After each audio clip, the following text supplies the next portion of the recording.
The orbital station Ivris 3 floated like a silver ring at the edge of a dying star. Its wide metallic arms glimmered softly against the orange-red light of the unstable sun. For the insectoid Valkyrie engineers, this place was more than a research center. It was their pride, a masterpiece of delicate technology and quiet precision. The star they orbited was old. Its core trembled, throwing out unpredictable magnetic storms. The Valkyrie had spent years building machines that could drink its energy without waking the star into a deadly flare. Their siphon system was elegant, almost fragile, and they loved it the way artists love their greatest work. But today, their masterpiece was failing. Deep inside the control deck, a sharp alarm rang again and again. Rows of blue screens flashed warnings in the Valkyrie language. Metal tubes hummed with unstable energy. Engineers with thin, delicate arms rushed across the floor, their mandibles clicking nervously. Sari, a young Valkyrie engineer, stood near the main control column. Her dark, crystal-like eyes reflected the shaking light. She was clever, respected among her kind, and had worked on the siphon since the day she reached maturity.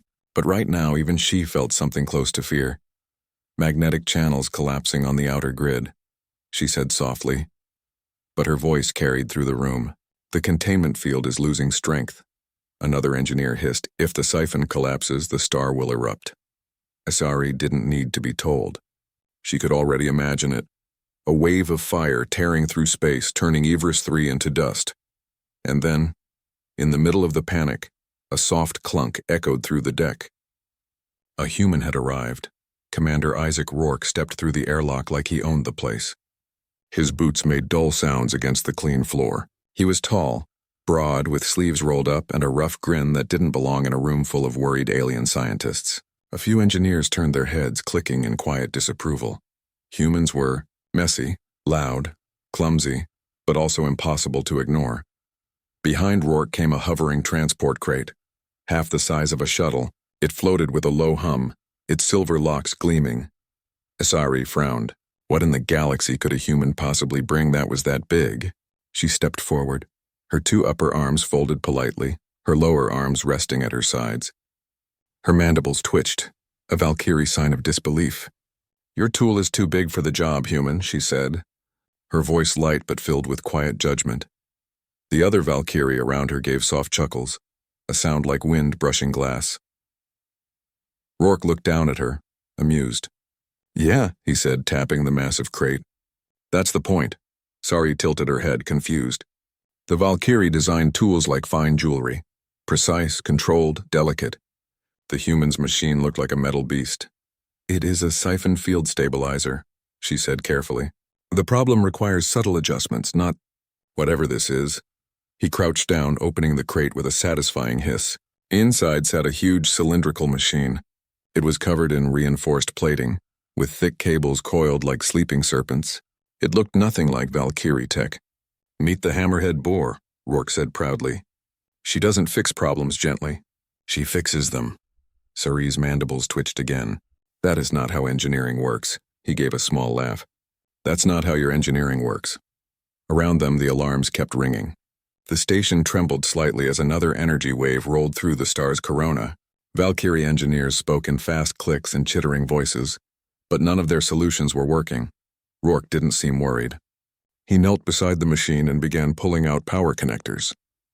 Two human technicians followed him, quick and efficient. They spoke little, but their movements were confident. It was clear they had done this before. Sari followed, curious despite herself. Why bring something so large? She asked. The grid channels cannot support heavy load. Rourke straightened up, looking at the orange-red star outside the viewport. Because you're trying to control something wild with tiny strings, he said. You're trying to tame a storm with a cup. That is not a storm, she snapped. That is a star, he smiled. Exactly. An hour later, the human team was deep in the maintenance shaft under the siphon core. The Valkyrie watched from above, whispering among themselves in their melodic clicks. Rourke's team worked with wide, heavy tools. Nothing subtle, everything built for force. They cut into conduits, rerouted massive cables, and slid the hammerhead boar into the exact heart of the system. Asari walked behind them, still unsure. The Valkyrie used fine manipulators for their equipment. Humans used gloves. The machine was simply too big. It occupied almost the entire chamber. Its pulse lights painted the walls blue. If it failed, it could rip apart everything around it. "This is madness," one Valkyrie whispered above. "No," another said softly. "This is human." Sari ignored the whispers. She had stayed behind because something inside her wanted to understand. Rourke had no fear in his face, even though the star outside was ready to erupt. He had the calm of someone who had faced chaos before and won. "Tell me," she said finally, "why do humans always build such excessive machines?" Rourke chuckled, wiping sweat from his forehead. "We build big because the universe doesn't play fair. We don't make perfect tools. We make tools that don't break." Her antenna twitched. "And if your tool breaks the station?" He looked at her with that same easy grin. "Then we build something bigger." For a moment, she didn't know what to say. His answer was foolish, reckless, and yet she felt something strange in the small, almost hidden spark of admiration. The power fluctuations worsened. The entire station groaned as another surge hit. One of the outer grids blinked red, then went dark. An engineer screamed in panic. The dying star outside swelled slightly, like a sleeping giant turning in its sleep. Sari's people had spent decades avoiding direct interference with the star. To them, the only solution was to retreat, shut down the siphon, and abandon the station. But Rourke didn't even look toward the escape shuttles. "Power. Link ready," one of his technicians called. "Out. Anchors locked," said another. Rourke climbed up to the control node on top of the boar. He touched a single panel. Lights flared to life across the machine, spreading outward in bright blue streams. The chamber filled with the hum of raw power. Sari stepped closer, gripping a rail. "If this fails—" "It won't," Rourke said simply. He pressed the ignition switch. The hammerhead boar roared to life like a living creature. Its field generators unfolded like wings, locking onto the star's magnetic pulses. Every delicate Valkyrie sensor overloaded at once. Alarms screamed louder. Sparks danced along the floor, but the boar didn't break. Instead, it forced the collapsing field into a new shape. Not delicate, not perfect, just strong. The star fought back with another wave, but the machine absorbed it like an ocean taking a stone. Sari could feel the floor steady beneath her feet. The red light outside shifted, not calm but contained. In her mind, everything she had been taught about precision engineering suddenly felt small. As the humans secured the last of the locks, Sari turned to Rourke.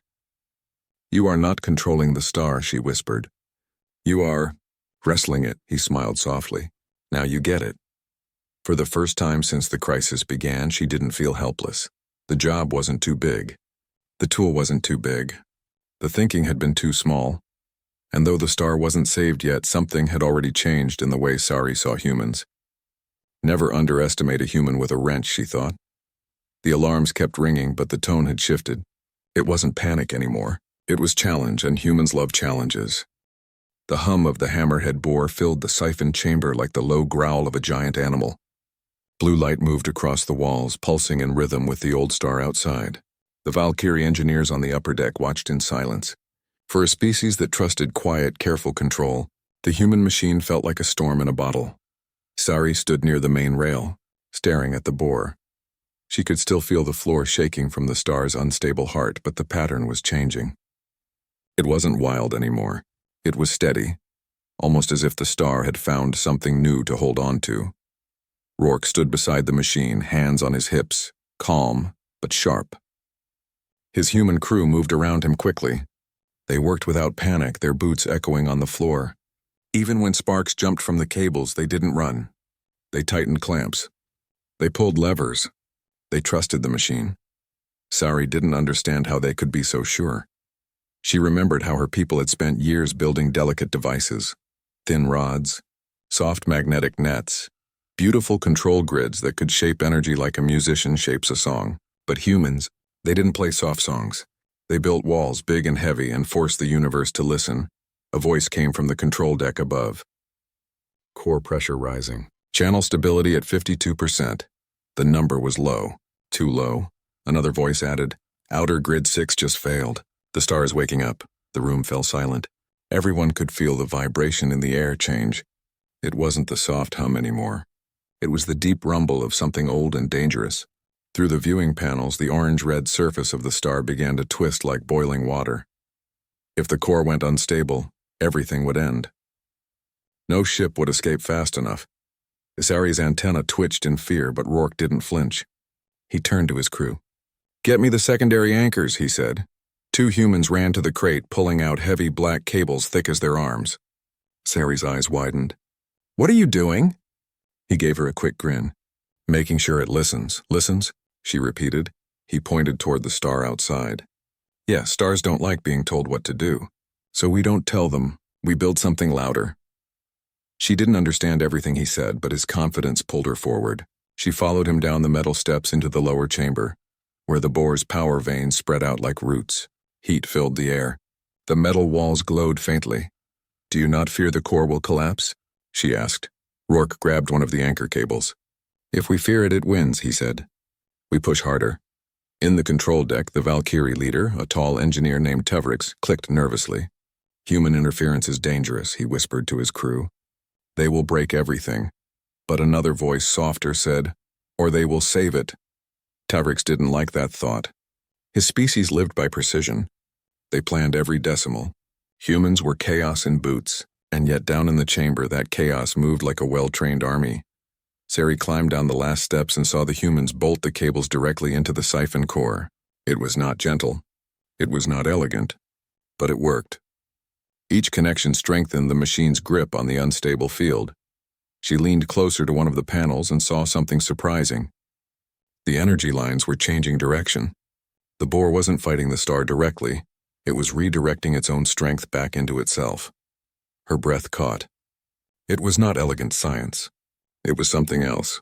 Something more like survival, Rourke shouted to his crew. "Fire the secondary anchors." The cables came alive with blue lightning.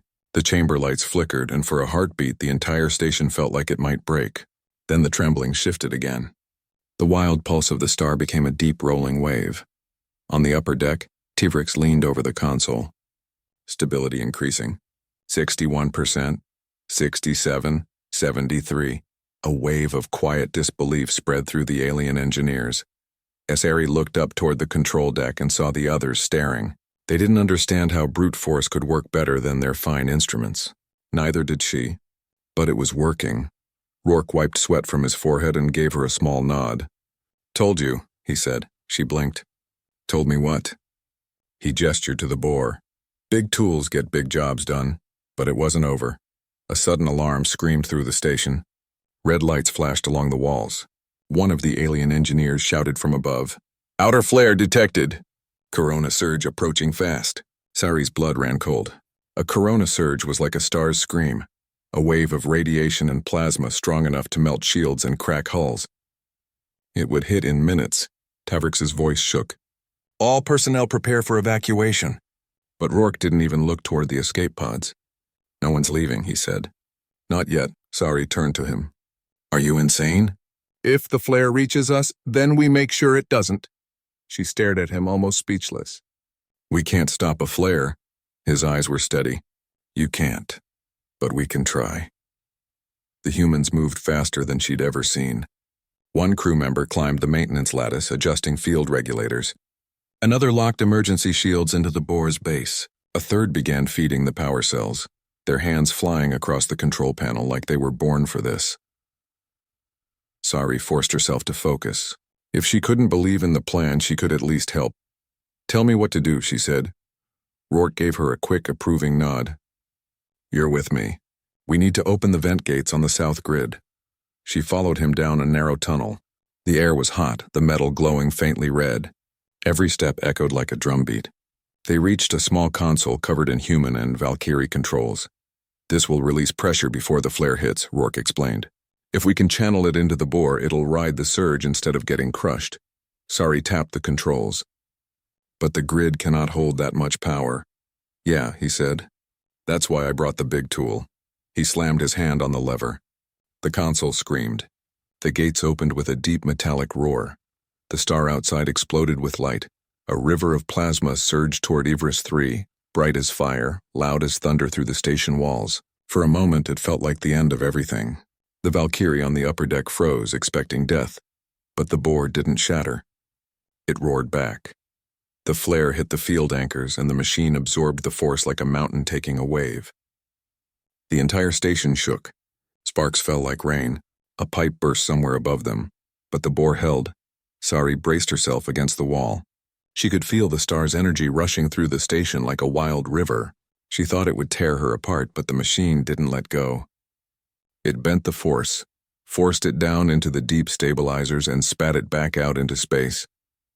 Rourke stood at the console like a captain at the helm of a ship in a storm. He didn't panic. He didn't shout. He just pushed harder. Up on the deck, Tevrix leaned forward. "Stability at 86%, he cried out. Another voice shouted, "The flare is being redirected." The alien engineers broke into shocked clicks. They had never seen anything like it.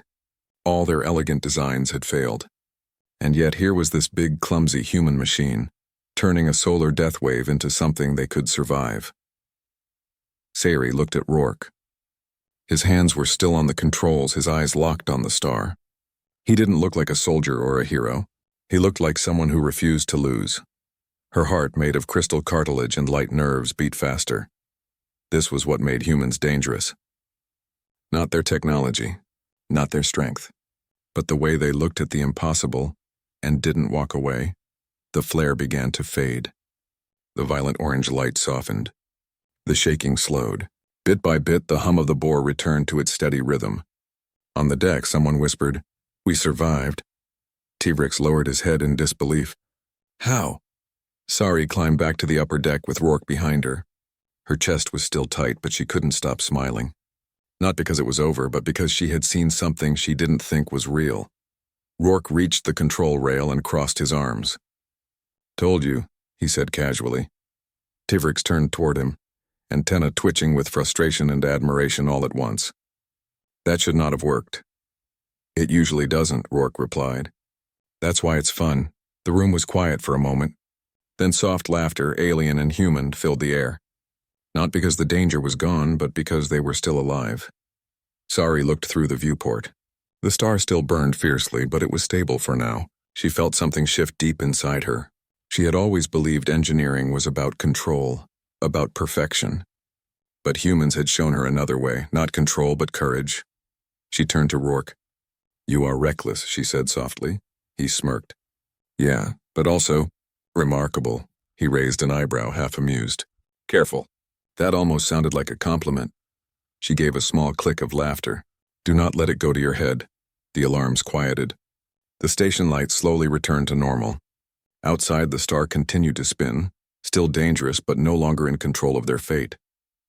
For the first time, Sari didn't just see a human as a strange, messy creature. She saw them as something else entirely. Something the galaxy might fear, or follow. Never bet against a human with a wrench, she thought again. The battle wasn't finished, but for the first time it felt like they could win it. The star outside Ivris 3 burned like a restless giant. Even though the flare was over, the air in the station still felt heavy, as if the universe itself was holding its breath. The walls carried the deep vibration of the hammerhead boar, steady but powerful, like the heartbeat of something alive. Sari stood near the viewing window, her 4 hands gripping the cold rail.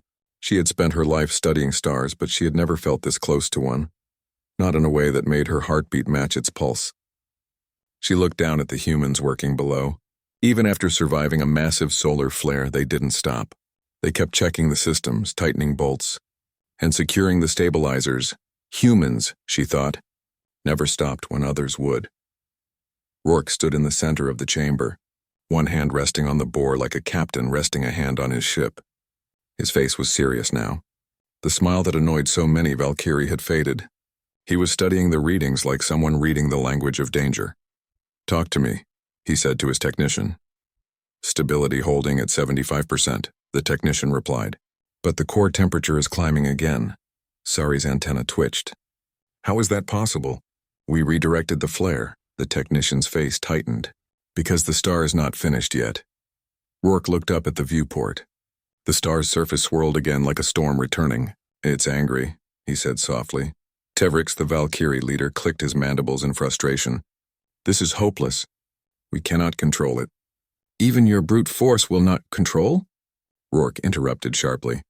"I'm not trying to control it. I'm trying to make it dance." The Valkyrie leader looked confused. "Dance?" Rourke pointed at the boar. You've been trying to cage the storm. That's why it's fighting you. But storms don't like cages. We just give it something to follow. The station trembled again.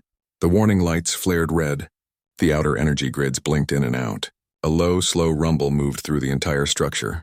It wasn't an explosion yet. It was the kind of deep sound that came before a star did something big. Sari ran her claws over the nearest panel. The core is entering a full shift cycle, she said. This has never happened during siphon operations.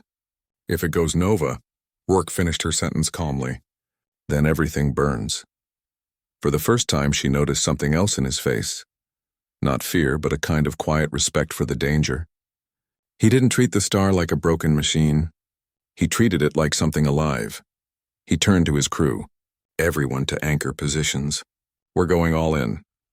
The human team didn't question him. They just moved. One climbed the boar's spine to check the vents. Another opened the secondary core. A third began running cables to the emergency field generators. Their boots echoed through the chamber. Every movement was fast, clear, practiced. Tuvrik stared at them. This is madness. Sari, however, felt something different this time.